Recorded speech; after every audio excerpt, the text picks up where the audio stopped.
pendidikan kebangsaan. Maknanya 15 hingga 20 tahun after graduation PI program aims. Lepas lepasan diploma kita lah. Macam saya tahun 2001, 2002, 23 tahun 2023. Saya dah kira dalam golongan ni lah. Saya dulu diploma kan. Politeknik dah 20 tahun lah. Inilah mata program dia. Capai lah juga. Okey, seterusnya. Kita lihat sini carta alis proses semak semula kurikulum. Kita lihat daripada implementation kita iaitu daripada Politeknik dan Community College. Kita di implementation.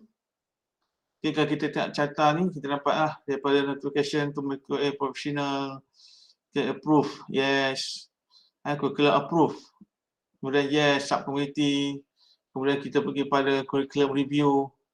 Kalau kemudiannya kita ada draft input daripada advisor committee kita ataupun input daripada feedback, dan hasilnya daripada input dan feedback itulah kita akan pastikan stakeholders, standard stakeholder industri, business, economy, dialog, employee, alumni itu daripada input dan feedback.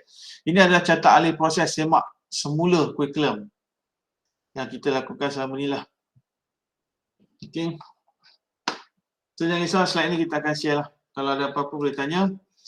Dan asas penambahbaikan kurikulum adalah bergantung kepada Malaysian Qualification Framework 2.0 kepada 5 kluster hasil pembelajaran, Code of Practice for Programming Accreditation, COPA, Engineering Technician Education Program Accreditation Standard 2019, Standard Program serta Body of Knowledge, maklum balas daripada lautan audit, akreditasi dan pemantauan MQA, maklum balas dari institusi serta badan profesional, maklum balas daripada pensyarah, penerapan for IR industry, Pilot of Technology Advancement, dan format terkini kurikulum versi 2020.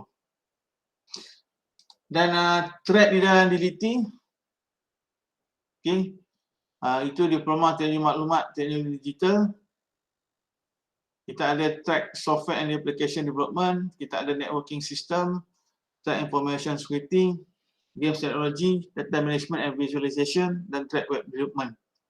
So dekat Politeknik Mersing, kita ada 3 track lah. Semua yang sedia maklum. Kita ada Software and Application Development, kita ada Network System dan juga Information Security. Itu track di dalam DDT. Dan pelaksanaan kurikulum versi Jun 2022 bagi dokumen conversion iaitu pada efektif Jun 2020 akan berkuasa pada pelajar sesi Jun 2019 dan Disember 2019 saja. Dan pelaksanaan kurikulum versi 2, sesi 2.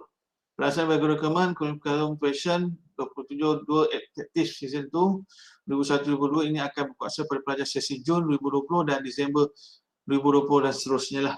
Jika tiada perubahan lah. Tiada perubahan. So setakat ni kita ada version yang kedua, sesi 2. Pelaksanaan pada efektif season 2 2001-2022. Okey.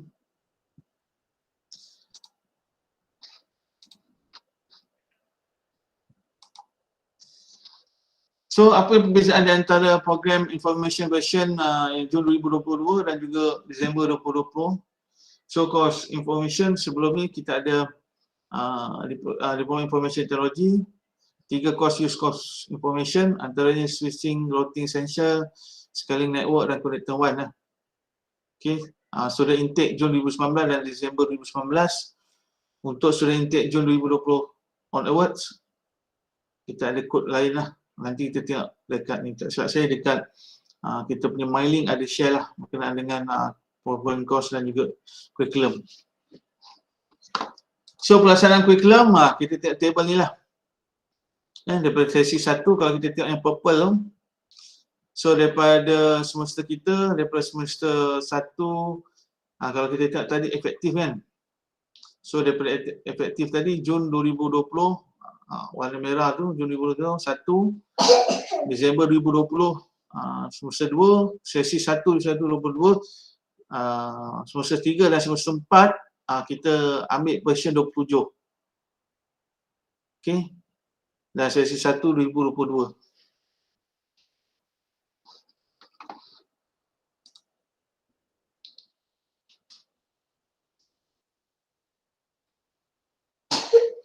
Kat sini kita tengok berdasarkan sesi lah yang kita ada tadi, ada 2 dengan 27 tadi kan, 23, 27. So kita dapat. Okey. Dan seterusnya kalau kita tengok daripada sesi ni, kita sesi 1 yang akan datang 2002, 2003, kita ada semester 1 hingga semester 6 lah, semester 5. Okey, kita masih pakailah Jun 2020 sesi 1, semester 1. Purple lah. So version yang baru ni kita masih lagi pakai efektif 2001, 2022.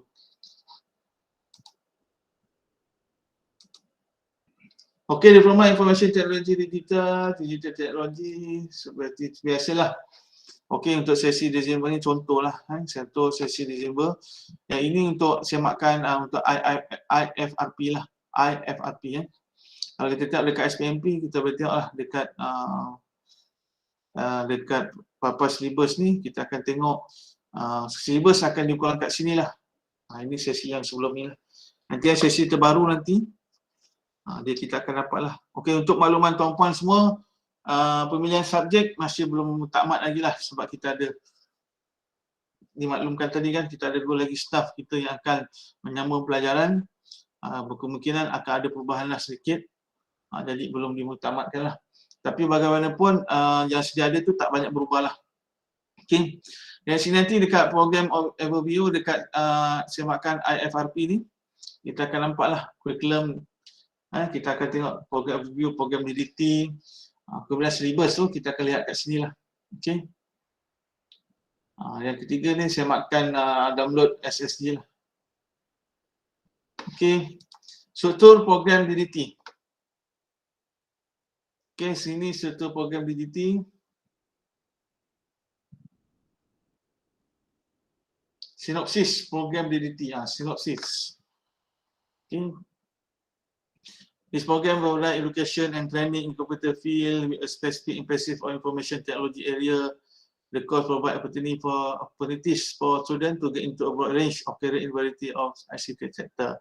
This program also provide the student with transferable skill and multi-skill, which enable them to adapt to new technologies.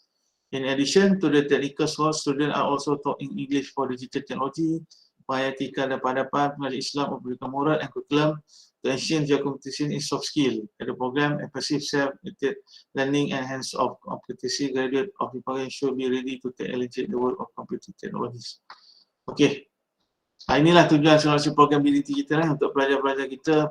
Peluang ini kena sekali-sekala kena baca jugalah teks panjang ni kan, untuk menyedarkan kita ataupun mengembalikan kita punya tujuan solusi program DDT ni, supaya kita tidak tersasar lah. Dan dalam program DDT ni berbagai job prospek lah yang kita yang kita listkan dekat sini. Banyak jugalah kalau kita tengok situ ada computer application programmer, internet programmer, game designer. Banyak juga ni lah, 36 jawatan. 36 jawatan. Software tester, software developer, syarikat kecil ni, semua ni dia mungkin 2-3 jawatan lah kat sini. Dalam satu kerja. Kalau syarikat besar-besar mungkin dia berasingan lah. Assistant Security Analyst, Assistant Information Security Engineer, Assistant Penetration Tester. Ini job prospect. Junior Data Visualization. Biasa yang kita dengar ni je lah. Network Administrator, IT Supporter Engineering, Web Programmer. Okay, ni job prospect lah untuk program DDT kita. So ada juga professional certification, di antaranya Computer Technology Industry Association, CompTIA A+, Oracle Java Certification, Microsoft Computer System Admin, Microsoft Certified Desktop Service Technician, Cisco Certified Network Associate, AC Council Network Security Certified Hacker, dan macam-macam lagi lah exam. Ini adalah peluang opportunities of the student to seek professional certificate exam by the end of the following semester.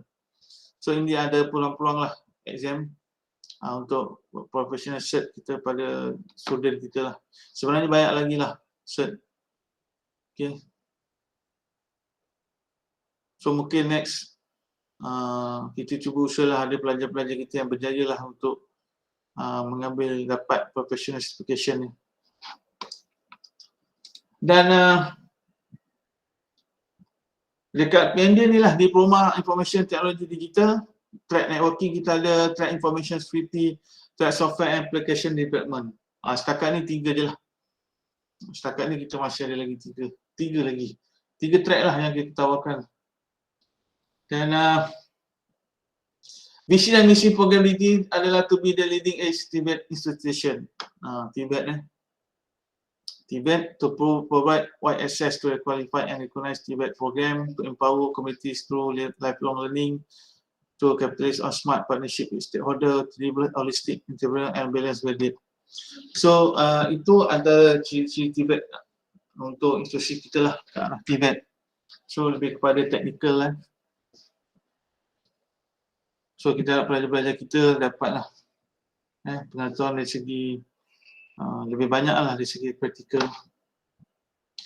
Dan DDT program aim the program believe that every individual has potential to foster adaptable and responsible information and communication technology, a system with the new technology advancement in supporting the national digital interactive transformation agenda. Okay. Ini target dan sasaran kita lah. Okey, yang ini tuan-tuan mesti ada perasan lah kalau perasan berkenaan dengan program educational objective PEO ni.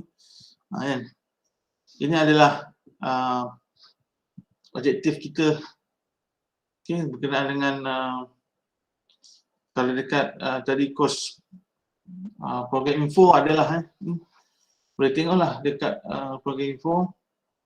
Kemudian berkenaan dengan PEO 1, PEO 2 dan PEO 5 ni. Okay, kenapa education objective kita? Pertama, apply basic knowledge untuk PEO 1. Okay, kemudian apply specific level of practical skill. Okay, kemudian alternate adopt the role of leader and a team member. PEO 4 use benefit of digital application to seek, process and interpret log time and complete data. Dan PEO 5 enterprise acquire new knowledge and skill for care investment and assist to manage resource and information. Ini program educational objective PEO. Dan sebenarnya kita ada juga lah PLO. Ini yang kalau tuan-tuan perasan dekat syllabus adalah PLO 1 sampai PLO 8.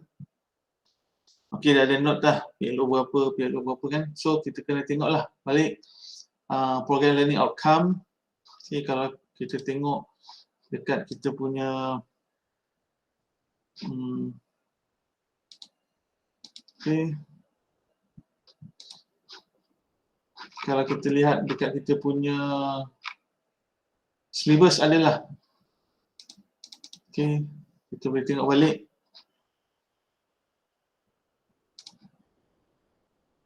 Okay, kita tengok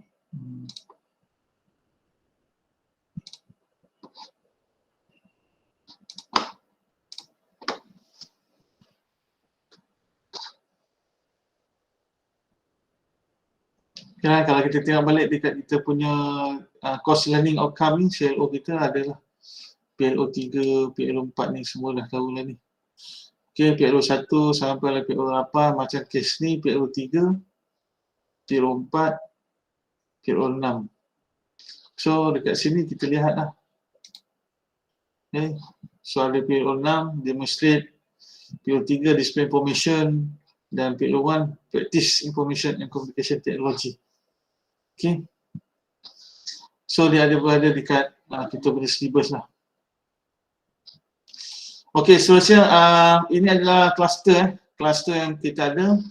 Kalau kita setting dekat kita punya SPMP, cluster untuk knowledge and understanding, cognitive skill, practical skill, interpersonal and communication skill, leadership, autonomy and responsibility, digital and numeric skill, professional and entrepreneurial skill. Ini cluster lah. Okay, cluster antara PLO dan juga cluster 1, 2, 3A, 3B. Okay. Kemudian Ini cerita tadi, program information ikut program structure, cohort kemasukan 2007, 1 hingga 5 dan juga semester 6 pada efektif Disember 2020. Ini sesi untuk Jun 2019 dan Disember 2019 kemasukan. So kalau kita tengok dekat program information, ni mungkin program structure ni tuan-puan pernah lihat kalau ada. Ini untuk kita punya program structure. Okay. Program structure kita. Okay, program structure kita ada ini semester 1, semester 2, semester 3 mengikut track masing-masing lah. So nanti mohon penyeras khusus dan pensyarah khusus sama-sama semak lah course code kita, contact hours, tik pada POVSN, CLS, study cluster, prerequisite kalau ada info dan course info. So macam mana kita nak dapatkan tadi, kita boleh pergi dekat ni lah. Kita punya dekat Prefect ni ada. Rasa semua boleh access hasil ni kan. Semua ada access. Semua boleh access lah kat sini. Biasa kalau kita tengok kat sini dapat aja kan. So dekat sini ada kita punya curriculum untuk, kalau kita tengok ni curriculum untuk 2007 ni lah yang kita pakai ni, effective season 2 kan. Okay, inilah. So kalau kita tengok untuk semester 1, semester 2 dan semester 3 lah. Semester 3 ni kita dah pergi kepada track masing-masing lah, 3, 4, 5. So kita ada common core, kita ada specialization, kita ada elective berdasarkan track lah. Kat sini kita boleh tengok lah track. Okay. Kalau macam track software and application ni, dia adalah untuk subjek dan juga elective. Okay, elective 1. So dekat sini adalah prerequisite kan. So prerequisite yang kita ambil lah. So total 92 credit hours untuk belajar kita lah. Okay, untuk semester 3, 17. Okay, semester 4, 17, semester 5, 13. Okay, ni kita refresh balik lah Kadang-kadang saya pun lupa juga ni, kita kena refresh balik lah ke total ni. So, macam track network pun ada jugalah. Subjek 1, 2, 3, 4, 5, 6, 7, 8. Yang elektif 1, elektif 2, elektif 3. Okey, macam tu juga dengan track information security. Daripada subjek 1 ni kalau kita tengok daripada semester 3 lah, subjek 1, subjek 2 kan. Okey, kat sini nanti tuan-puan boleh tengok lah. Dekat Prefect ni ada curriculum 2007. Kita punya program structure. Okey. Dan apa yang kita perlu tengok dekat situ, kita kena tengok lah course code kita betul tak betul, contact hours, berapa jam, 5 jam, 3 jam. Okay, dengan lecture and practical. Okay, clustering kita tengok PLO 1, yang saya beritahu lah kat situ tadi. PLO 1, CLS 1 dan seterusnya. Okay, struktur program BT curriculum 2020. Ni tadi tolong tengok rujukan 3 tahun lah. 3 tahun sebab ada yang 2 tahun setengah. So kita tak pakailah yang 2 tahun setengah, kita punya 3 tahun lah. Okay, yang 3 tahun. Ini asas lah. Ini compulsory, common core, discipline core, specialization, elective dan free elective. So ini yang kita beritahu lah course of work in program with specialist. Okay. So discipline common core, fundamental course that must be taken student in department. So compulsory ni itulah matematik, sains, teknologi, uniform, satuan, club. Okay, elective course that student can choose from other discipline for value added. Ni for value added lah. Macam kita lihat tadi lah. Ni.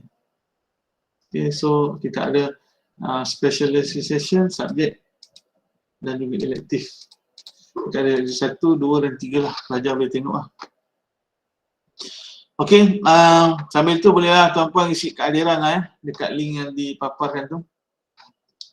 Okey, seterusnya kita tengok balik slide kita. Course code. Course code. Ni course code ni mesti ada yang dah lupa lah. So ada, kalau ni kita ingat balik lah, DFC, DF, diploma, F code, code, F code, department code, JTMK. Okay. Itu sebab kat lab kita pun macam tu FCD, FIS, sebab F tu adalah department code lah. So nak bezakan tu lah, C common core, teknologi, network, yang bidang network tu DFN, kalau programming DFP, kalau security DFS. Okay. Web data kita tak ada lah.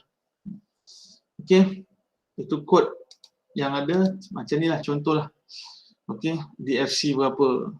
10212, problem solving design, lecturer 2 jam, practical 1 jam, computer architecture, lecturer 2 jam, apa tu, contact hours 3 jam, kredit 3 jam, 3 kredit, final exam.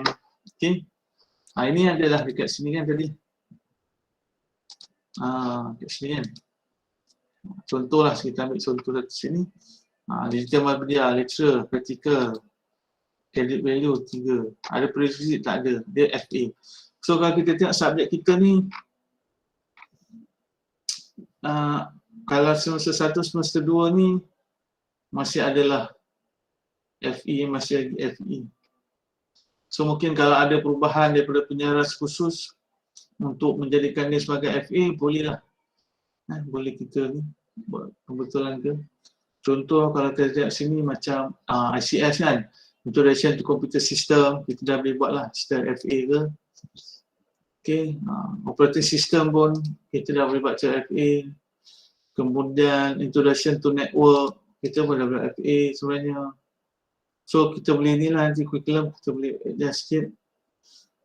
Programming fundamental, kalau ada security basic, macam yang lain tu kita tengok yang mana sesuai lah. Majoriti yang dekat track semuanya dah FA lah. Cuma ada common core yang banyak lagi FE. So macam FE, kita rasa tak sesuai untuk FE, kita buat cara FE lah. Okay, open source ni pun saya rasa dah boleh FE lah. Enterprise network. Apa lagi ni? Cyber law, okay. Information security, ni nak kena pasti balik lah. Boleh tak boleh. Okay. So, seterusnya, kita tengok pada pengajian lah, ni tadi sama kod 27, effective session 2, database design. Okey, mungkin kita kena pasti balik lah yang ada subjek yang ada prerequisite. Ada saya tengok sini banyak lagi lah subjek, kena pasti balik lah masa kita buat kita punya ni nanti. Contohnya kita tengok sini, sini lah banyak ni, programming software and application development banyak prerequisite. Banyak. Okay, track pun, network pun ada. So nanti dekat kita buat, kita kena pastikan ada prerequisite. Takut kita terlepas pandang. Okay, kita kena semak balik lah. Kemudian ini semester 3. Okay, DFC tadi lah, diploma, JTMK, C. Okey, belakang ni ada maksud dia juga kat sini nanti. Okey, so macam yang saya tunjuk tadi, kita ada track ikut dasarkan track macam ni tadi kan, semester 3. Dan ada subjek specialization berdasarkan track masing-masing. So contoh semester 3 kita ada track subjek 1, subjek 2. Okey, kalau kita tengok subjek 1, subjek 2 ni depend pada ni lah, track masing-masing. Okey. Macam semester ni kita ada macam IS, kita tawarkanlah semua. Tapi kita tengok masih lagi yang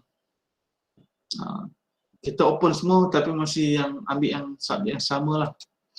Mungkin pada mereka mudah ke, mungkin seni-seni yang sebelum ni ada dah ada ke maklumat yang berkaitan. So untuk semester 3 ada 2 subjek track. Sebenarnya subjek untuk subjek 3, 4, 5. So 3, 4, 5 ni ikut biasalah, kita ikut 6, 7, 8 ni projek. Kalau kita tengok dekat sini, kita boleh tengoklah. Contoh kalau saya ambil lah IS lah IS lah. So kalau kita tengok sini macam ni lah subjek 1, 2. Okay. Semester 3, 3, 4, 5. Semester 4, 6, 7, 8, semester 5. Macam ni, 6, 7, 8, semester 5 kan. Dan tapi dalam masa sama juga kita tawarkan elektif. Elektif tu macam kata tadi kan. Tujuan elektif dia untuk value added kan. So dekat sini kita ada lah value added kita. Contoh dekat sini kita ada tawarkan lah macam seperti kita ada elektif 1, 3 lah. Macam saya itu saya tawarkan lah untuk 3 ni. Tetapi ramai yang memilih untuk malware analysis. So kita kerana bilangan kelas tu tak ramai, tak silap saya dalam 20 lebih je, kita buat satu kelas je lah malware analysis. So untuk elektif 2 kita tawarkan juga untuk ketiga-tiga ni, computer forensic, program essential, pentest. Tetapi sudah ramai yang pilih computer forensic, so kita pilihlah kepada elektif 2 ni computer forensic. Sebab bilangan kelas tak ramai, kita ambil satu kelas je lah. Dan semester seterusnya, semester 5 sama jugalah. Track 6, specialization 6, 7, 8. So elektif kita ada elektif 3. Kita tawarkan juga 3 subjek ni. Okay, elektif 3. Tapi student pilih banyak, pilih cyber security incident response. Jadi kita tawarkanlah cyber security incident response. Okay. Kat sini. Dan akhir sekali mereka inilah internship. Habis 92. Kat sini kita boleh lihat lah. Kalau track network system track sama juga. Ini specialization 1, 2, 3, 4, 5, 6, 7, 8. Project kelas dengan choose 3 lah. Bakul 1, dia kata bakul 1 lah. So untuk elektif 1, 2, 3. So dia akan tawarkan lah ni. Elektif 1, elektif 2. Salah satu ni daripada bakul ni. So pelajar akan pilih lah. Ini pelajar akan pilih salah satu. Untuk bakul 1, bakul 2 dan bakul 3. Ini sekali lah satu ni untuk semester 4. Bakul 1, bakul 2. Okay. Berdasarkan jugalah pemilihan itu kita buat pemilihan subjek kan. Kita buat pemilihan subjek untuk pelajar-pelajar kita lah yang ada minat. Cuma kadang-kadang saya tengok pelajar dia tak tahu sebenarnya perbezaan. Saya kadang-kadang itulah saya harapkan PA sebenarnya. PA untuk kalau ada pelajar yang bertanya lah kan, mungkin ada yang tanya, mungkin ada yang tak tanya kan. Mungkin dia tanya senior lah berbanding PA sendiri. Mungkin dia tanya senior tu, itu yang kadang-kadang dia ikut banyak yang berdasarkan senior punya pemilihan lah. Okay, berdasarkan senior punya pemilihan. Dia bagusnya dia tanya PA lah. PA boleh tanyalah antara ni yang mana yang baik lah kan. Semua baik sebenarnya, tapi yang kena dengan pasaran sekarang lah. Begitu dengan information security tadi yang saya terangkan lagi. Ini specialization yang pelajar semua ambil. Dan ini bakul 1 tadilah. Bakul 1 kita yang lepas kita yang untuk sem akan datang memang kita tawarkan 3-3. Tetapi yang ramai yang milih malware analysis, so kita tawarkan dia lah. Sebenarnya kaedah sekarang ni embedded internet of things pun penting juga sebenarnya. Dengan keadaan sekarang ni IoT pun okey juga sebenarnya. Mungkin pelajar-pelajar kita mungkin kurang pendedahan kot dengan dia, mungkin lebih kepada kalau kita nak buat, kadang-kadang kita nak buat final project kan, kita akan tengok baliklah apa yang kita belajar sebenarnya. Kalau kita ada target apa projek kita nak buat, kita tahulah apa yang kita nak ambil belajar sebenarnya kan. So seterusnya untuk elektif 2 untuk elektif 2 ni bakul ni computer forensic, Python, pentest using program approach. So kalau kita tengok kalau pelajar tu kalau dia tengok daripada specialization ni, dia boleh kaitkan lah dengan elektif ni kan. Computer network security, audit. Okay, computer network security, computer sini macam ni, sini ada ethical hacking, sini ada pen testing. Okey, adalah berkaitan dengan. So mungkin pelajar kita kena next kita akan tekankanlah setiap subjek ni apa dan tujuan dia, apa yang mereka belajar. Supaya mereka ada minat untuk subjek-subjek yang lain lah. Tetapi kita masih lagi memilih lah pelajar-pelajar yang mana yang pilihan banyak, kita akan tawarkan. Okay. Dan begitu juga dengan SAD, Software Application Development, Specialist Course, kita ada Object Oriented, Design, Skill, Mobile, Programming, okay, dan Elective Course, Software Requirement, Design. Okay, ni pun sama lah. Bakul 1, bakul 2, ini untuk semester 4, ini untuk semester 5. Betul lah ni biasa sama lah tu. Kalau kita nak tengok, kena pastikan dekat sini juga lah. Macam ni, kena pastikan lah. Satu, ni 1, 1, 2, 2, 3, 3 kan. So macam saya kata tadi, lektur 3, SEM 5, semester 2, SEM 4. Okay. Ini sebenarnya keseluruhan lah. Dan keseluruhan. Kadang-kadang berapa? Kadang-kadang kita dah semester 5 kan. Kita akan tanya balik pelajar-pelajar kita sebelum ni dia ambil subjek apa kan. Awak semester 4 ambil subjek apa macam itulah. Kadang kalau saya pun ngajar atas pun, saya kadang tanya balik lah. Saudara saya sebelum ni ambil subjek apa. Macam itulah. So, inilah yang ditawarkan. Okey. Ni ada link lah. Link berikut untuk efektif kod kemasukan 2019. Boleh tengoklah. Dekat sini je. Dekat linknya. Di sini. Ni aku klaim 23. Ini yang Disember sesi yang sebelum ni lah. Ada kat sini juga. Dekat ni. Boleh explore lah ni. Okay. Okey, seterusnya prerequisite ni? Khusus prasyarat pemasuk kursus pun menjadi syarat wajib lulus sebelum mengambil kursus seterusnya. Okey. Sebagai contoh, belajar wajib lulus kursus Problem Solving and Program Design SEM 1 sebelum mengambil kursus Programming Fundamental. Macam itulah. Dan pelajar perlu mengulang kursus yang gagal sebelum mengambil kursus seterusnya. Kegagalan suatu kursus boleh menyebabkan pelajar tanggung untuk mengambil kursus seterusnya. Itu dia punya side effect lah. Dia ada syarat macam A, B, C. Syarat nak ke C kena dapat A, B dulu. So selagi tak dapat A, B dia tak boleh pergi C. Macam tu biasalah. Semua faham kot. Okey, contoh kursus prasyarat macam ni lah. Kursus prasyarat untuk programming fundamental SEM 2, dia kena settlekan lah senang cerita problem solving and program design. So dia kena ambil subjek ni dulu, baru dia ambil ni. Macam kita dah perlu dulukan lah, pelajar kena ambil subjek yang perlu dulu sebelum dia ambil subjek yang baru kan. Okey.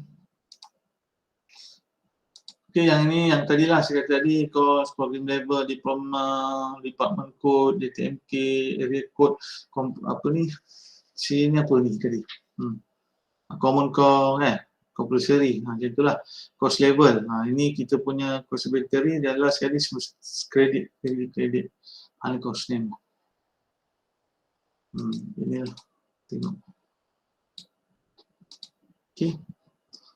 So yang lain ni macam ni lah saya kata tadi yang saya tengok course information aka syllabus course information lah tadi yang saya tunjuk tadi. So semester 1 kat sini kan ada kan prerequisite. Okay, prerequisite. So ini kena ada lah unit jaminan quality ni confidential. So counseling CLO kan, counseling.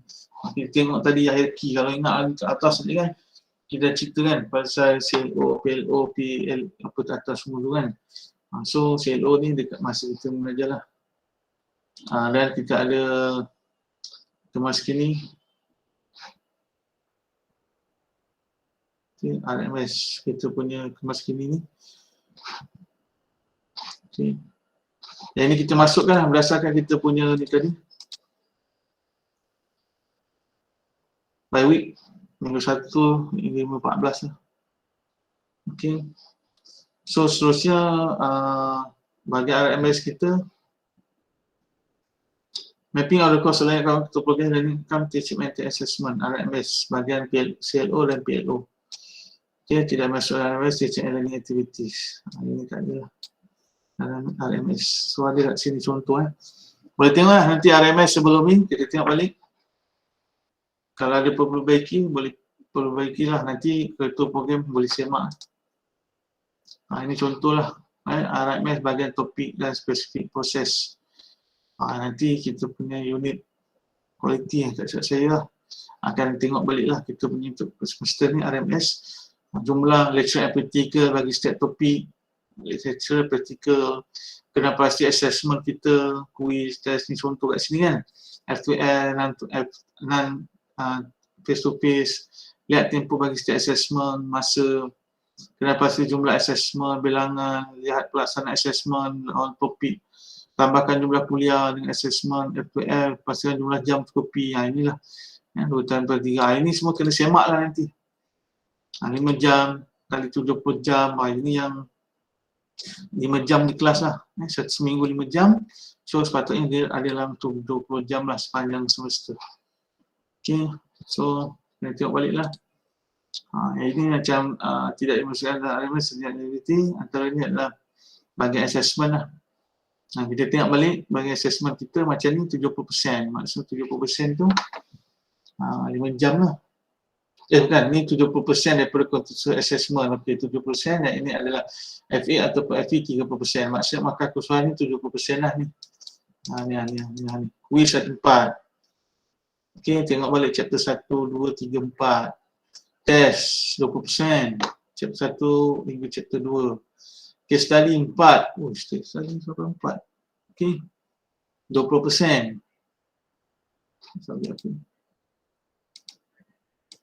Okay. Okay, ini 20%. So, 2 assessment lah berkaitan PBT. Untuk ni topik 3. Total SLT hours 120. So, kita ambil lah. Assessment ni kalau kita tengok jumlah dia ada 4, 5, 6, 7 sampai 4. Banyak ni. 7, 4, 11. 11 assessment lah. Dan last kali final exam. Final exam 30%. Untuk topik 1 hingga 4. So, sini semua ada 4 topik. Tak dinyatakan. So, dia apa? CSA.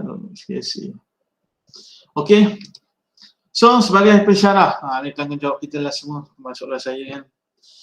Memang sentiasa bertukar silibus dan mempunyai pelbagai struktur program lah.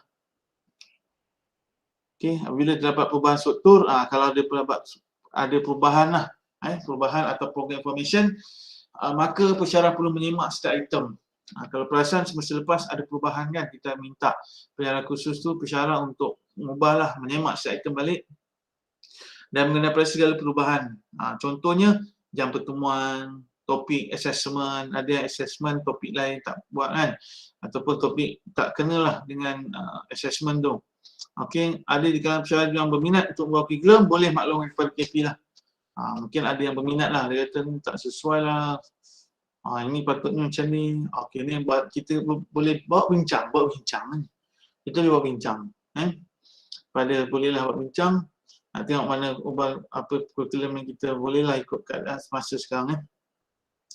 Dan penyelaras perlu mengisi pautan malam-malam pensyarah terhadap kurikulum, mencetak salinan dan menyerahkan salinan tersebut kepada KP untuk dibayangkan berbagai kurikulum secara terus. Okay, pensyarah perlu mengisi pautan maklum balas lah terhadap kurikulum. Dan setiap pensyarah menyimak jadual waktu yang diperolehi supaya jam keluar adalah sama dengan maklumat pada program information dan juga course info. Ini yang kena semak tu. Dan manalah tu ada dapat silibus baru ke ataupun mengajar subjek baru. Kan? Kalau tak ada perubahan lah, kalau tak ada perubahan struktur program information mungkin sama. Mungkin awak dapat subjek lain, awak semak balik. Dari segi masa lah, pertemuan dalam jadual tu sama tak? 5 jam ke 2 jam, 3 jam. Macam tadi ada 1 jam, 4 jam. Ada 1 jam, ada 2 jam, 1 jam. Kena tengok balik lah ni. Cost preparation untuk persediaan audit. Common cost preparation. Pensyarah perlu tahu cost classification untuk persediaan audit. Dan pensyarah perlu tahu kursus yang diajar kepada PLO dan kluster yang betul. Ini penting bagi memastikan asesmen yang dihasilkan adalah tepat. Itulah mengikut PLO. Ni pun ada persoalan juga lah berdasarkan PLO ni. PLO ada yang kata boleh report, ada yang tak boleh report. Nanti kita kena bincang balik lah dengan nanti boleh jumpa ketua program untuk buat bincang balik berdasarkan FA yang ada report ni kan. Sebab apa? Kurs yang dia ajar mengikut PLO lah tadi kan. 1, 2, 3 tadi dan seterusnya. Adakah dia perlu documentation, adakah dia tak perlu, kita kena tengok balik lah. So, seterusnya PA perlu mengambil perhatian dengan pelajar masing-masing jika best AI bagi satu struktur. PA perlu maklum pada KP dan unit jadual jika sebab tidak ditawarkan pada pelajar kecil.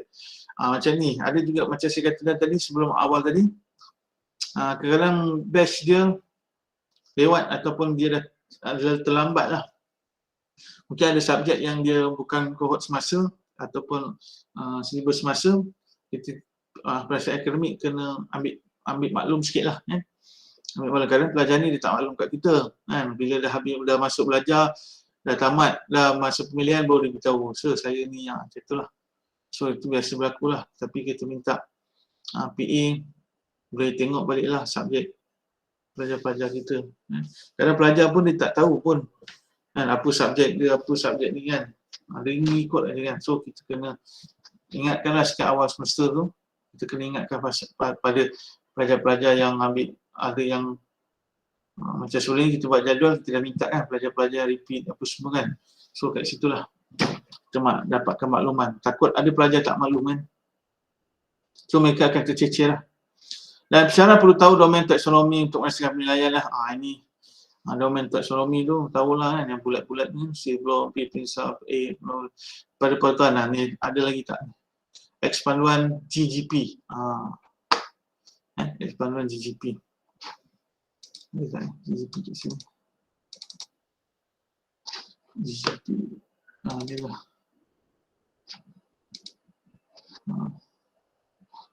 Boleh tengok balik lah garis panduan assessment ni. Okay.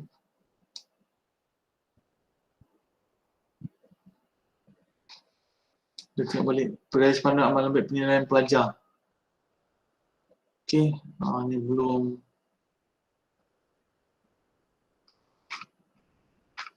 Kena tengok balik lah. Okay.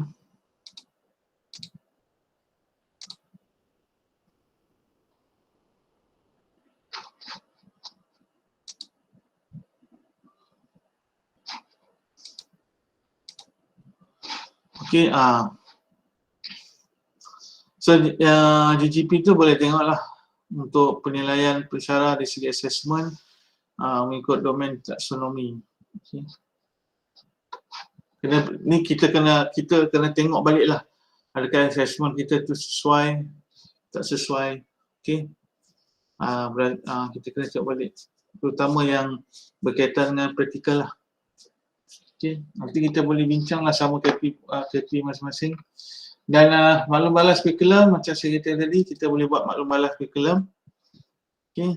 Maklum balas kurikulum, tuan boleh komen boleh capai yang berikut. Dan sasaran kopi perlu disimpan oleh unit di kualiti DTMK dan save sebelum kita hutang seterusnya. Inilah. Okay. Maklum balas kurikulum.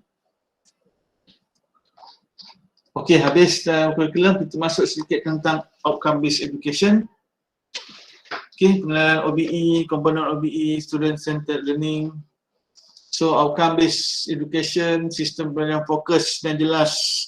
Apakah pelajar dapat lakukan dengan jayanya selepas melalui pengalaman pelajar? Ianya direka bermula dengan kurikulum instruksional dan penilaian untuk pastikan pelajar sebenar berlaku. Konsep OBE lebih menjurus pada perancangan dan hasil pembelajaran yang bakal diperoleh oleh setiap pelajar dalam setiap program yang diikuti.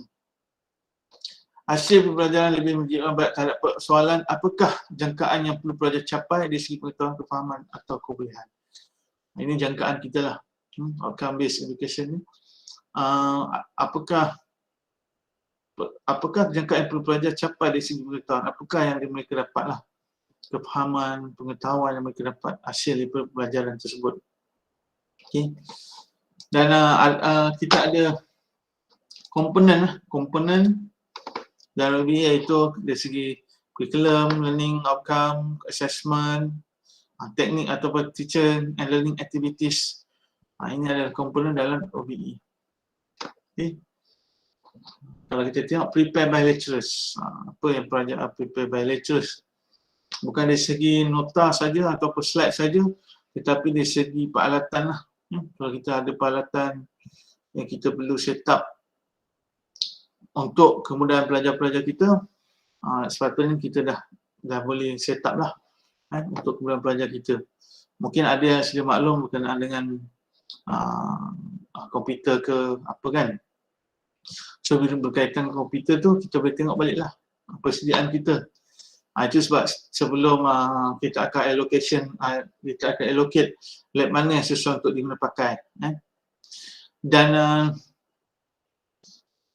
sebenarnya kita kena ada usaha tambahan lah. Usaha tambahan bila kata makmal tu tidak boleh bukan tidak boleh diguna pakai lah, tidak sepenuhnya boleh diguna pakai. Kita cubalah macam PIC ataupun pensyarah yang mengajar untuk satu subjek, kalau boleh kelas tu, lab tu kita cubalah buat yang sepatutnya lah. Kalau kita longgokkan sahaja dekat makmal yang sama, nanti kita tak dapat sepenuhnya lah. Maksudnya macam mana pun pensyarah kena bersedia lah dari segi teaching and learning activity tu, termasuklah preparation kita dalam makmal tu. Macam tu lah preparation kita dalam makmal. Ada tak bahan luar yang perlu dibeli, macam tadi kan, bahan luar yang perlu dibeli, kita dah fikirkan apa yang kita nak buat. Dan itu pun adalah salah satu komponen dalam OBE. Kadang kita lebih, macam kita, kadang kita terlupa lah. Kita buat assessment, kadang-kadang kita dah cantik dah ikut curriculum learning kan, tapi assessment dah okey dah. Tetapi dari segi instruction, komponen teaching and learning activities, dari segi prepare by lecture dan juga prepare untuk lab, itu pun kita pensyarah kena ambil maklum dan bersedia lah dengan preparation dan lab tersebut. Okay. Dia lebih baik kalau lab kita digunakan sepenuhnya lah. Sebab kalau kita menggunakan macam laptop pelajar kan, mungkin macam saya banyak jugalah problem kita akan dapat lah. Sebab requirement pelajar punya laptop tak sebaik yang mana yang ada dalam lab lah. So kita kena pastikan persediaan lab kita pun untuk semasa yang akan datang ni, kita kena tersedia lah. Sebab dalam komponen tu penting jugalah focus on learning elemen yang kita ada tadi. Ni yang saya masukkan tadi, teaching and learning activity prepared by lecturers. Persiapan kita bukan saja daripada nota dan sebagainya lah, tapi persiapan kelas tu sendiri, lab tu sendiri, tersedia apa peralatan kita nak pakai, apa peralatan kita perlu beli untuk bahan luar. Itu semua dah kita dah fikirkan lah. Mungkin apa kata, kalau kita ikutkan semasa ni subjek tu belum lagi confirm, tapi hampirlah yang sepatutnya dapat macam tu lah. Okay. Ini bersiap sedia lah kalau kita dapat subjek. Okay. Dan curriculum kita yang sebetulnya kita kena fokus on learning outcome. Macam kata outcome prepare by approve by Vicky. Ini yang sedia maklum lah pasal curriculum tadi. Dan assessment task standard by using coursework item, application table, final exam item, fees dan juga KAIS kan. Ini nanti ada satu sesi lain lah berkaitan KAIS ni kan. Mungkin tuan-puan kalau ingat, kadang-kadang ialah start semester kita buat, kita boleh ubah lah ikut penilaian kita. Perbezaan penilaian tu, assessment tu kita boleh ubah lah ikut semasa ke semasa lah. Okay. So inilah perbezaan antara tradisional dan OBE. Kalau kita tengok apa bezanya tradisional dan OBE ni. Ini kadang-kadang saya tengok, dulu dia kata teacher center learning, sekarang student center learning. Kaitan ada pro and kontra lah. Okay. So student center learning, OBE sekarang ni kita pakai student center learning kan. Kalau kita tengok tadi, kalau kita tengok ini tadi kan, Objek kan kita ada 3 komponen objek E, komponen dan student centered learning ni berbanding dengan kita punya teacher centered learning. So sekarang ni high level of student choice. Student active. Student aktif lah dalam tu. So power play with the student. Okay, kalau sebelum ni banyak daripada teacher centered learning. So low level student choice, semua yang kita ni lah student passive. Okay, kalau dari student centered ni pelajar yang lebih aktif. Syukurlah kalau dapat pelajar yang lebih aktif kan. Semua nak tahu apa, kalau banyak bertanya lah. Macam kaedah tu pelajar yang lebih banyak bertanya, berdiskusi sesama mereka. Okay. So pelajar bertanggungjawab sebenarnya terhadap pembelajarannya. Pelibatan amat penting, pelibatan amat penting dalam pembelajaran. Itulah sekali pelibatan pelajar kan dalam pembelajaran. Soal jawab, pertanyaan, tarik minat. Lagi banyak bergerak lah. Okay. Pembelajaran semakin bertambah, meningkat dan maju, pensyarah sebagai fasilitator dan rujukan. Itulah. Kita dah memanglah ambil peranan sebagai pensyarah, sebagai fasilitator dan rujukan. Bila kita tanya, okey faham. Okey faham. Bagi assessment, okey, tak ada masalah. Nanti dah penghujung tu nanti, masing-masing lah berebut nak tanya kita. Sir, dia tak faham masa. Itulah kita punya kerja lah. Bagi rujukan dan juga sebagai fasilitator. Kita kalau pelajar yang banyak bertanya tu, okey lah kan. Ada yang pelajar senyap aja tu, kita kena buat sesuatu lah. Kadang-kadang bukan sebab dia tak pandai, sebab dia memang jenis pemalu ke, memang tak banyak apa orang kata, tak banyak bercakap. Kita sebagai fasilitator kena ambil maklum lah sebagai pensyarah kan. Dan dalam masa yang sama pelajar masih pengalaman dalam pembelajaran. Itu kita kata kita kena ada praktikal kan. Praktikal tu kita rasa pengalaman lah, pengalaman dalam pelajaran. Atas yang kita berikan tu macam seolah-olah pengalaman pekerjaan lah. Okay, dia merasai pengalaman dalam pembelajaran dia. Dan pelajar melihat perubahan dan dia hasil daripada pengalaman pelajar. Itu. So belajar sesuatu, dia melihat perubahan dan dia hasil daripada pengalaman belajar. So daripada segi pengalaman pelajar dia mendapatkan sesuatu hasil lah. Dan ini antara caranya outside student centered learning, independent project kepada burst group. Okay, macam group discussion kepada pyramid, snowballing, mentoring of other student, crossover, debate rounds in the lecture, quiz, practical, wire reflection, student class presentation, role play, roster presentation, student produce mind map in class. Banyaklah cara dan kaedah lah untuk kita buat untuk student centered learning. Okay. Dan terakhirlah. Okay.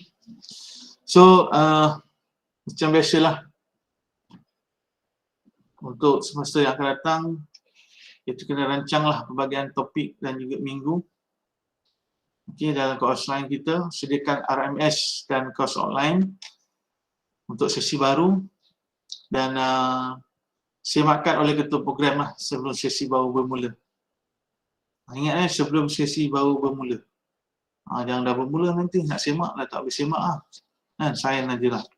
Jadi kita kena pastikanlah semua pensyarah selaku penyarah khusus. Kebanyakan saya rasa semua pensyarah adalah penyarah khusus. Rancang pelbagai topik dan minggu penyarah khusus dan sediakan RMS dan course online dan seterusnya disemak oleh ketua program sebelum sesi baru bermula. Okey, macam biasalah rutin kita. Dan bagi pensyarah baru di JTMK, bukan baru kat sini lah sebenarnya kan, sebelum ni dekat tempat lain kan. Ya, pensyarah baru, Puan Siti, Nurhayati, Puan Cik Zakia, Puan Nur Azura, Cik Nur Azimah boleh rujuk dengan ketua program masing-masing jika ada permasalahan. Mana-mana pada pensyarah yang lain pun sama juga lah. Pada pensyarah-pensyarah lain bolehlah rujuk juga jika ada permasalahan. Tetapi kalau pada pensyarah baru ni boleh teruslah pada ketua program masing-masing. Okey, boleh bawa bincang lah. Dan seterusnya, terima kasih di atas masa yang diberikan kepada taklimat bengkel ni. Sebenarnya dia lebih kepada bengkel dan taklimat lah. Bengkel tu maksudnya kita buatlah yang macam tugasan tadi, dan selepas ni bolehlah semak, disemak oleh ketua program sebelum minggu tu bermula, minggu pertama bermula untuk pengesahan. Dan jika ada permasalahan, boleh rujuk terus pada ketua program. Itu sajalah untuk bengkel dan taklimat integrasi kurikulum dan OBE. Dan sebenarnya ini adalah perkara yang kita buatlah setiap semester. Cuma kadang-kadang kita manusia tidak terlepas dari melakukan kesilapan. Okey, jadi dan kesilapan tu kita belajar sesuatu lah. Macam saya pun belajar sesuatu lah. Kalau saya buat silap, pastikan benda tu kita boleh belajar lah sesuatu. Okey, saya harap semua kehadiran di AC dan penilaian nanti dalam dalam WhatsApp kita dah share. So bolehlah puan-puan isi. Dan saya rasa saya harap taklimat atau bengkel ni dapatlah memberi sesuatu kepada tuan-puan atau sekadar peringatan semula lah pada kita semua, termasuk saya. Apa-apa pun boleh rujuk pada ketua program masing-masing. Okey, ada apa-apa soalan?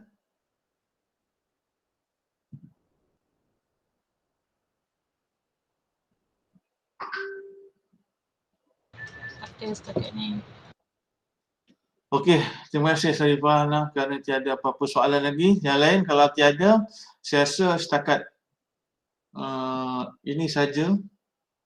Tetapi sebenarnya bolehlah kalau ada persoalan nanti boleh rujuk kepada saya dan juga KP track lain untuk kebetulan ataupun penyelesaian baliklah berkaitan dengan RMS dan juga kos online. Okey, itu saja daripada saya. Yang baik itu datang daripada Allah SWT, yang buruknya datang daripada saya. Jika ada salah dan silap, saya minta maaf. Dan apa yang kita dapat kongsikan bersama, kalau ada lain yang dapat dikongsikan kepada saya, bolehlah kita bersama-sama lah nanti. Okey, secara bersemukalah. Okey, itu saja daripada saya. Saya ucapkan terima kasih sekali lagi di atas kesediaan masa tuan-puan, mengganggu tuan-puan di masa. Dan saya ucapkan Assalamualaikum warahmatullahi wabarakatuh dan selamat petang. Terima kasih semua. Waalaikumsalam. Terima kasih. Terima kasih.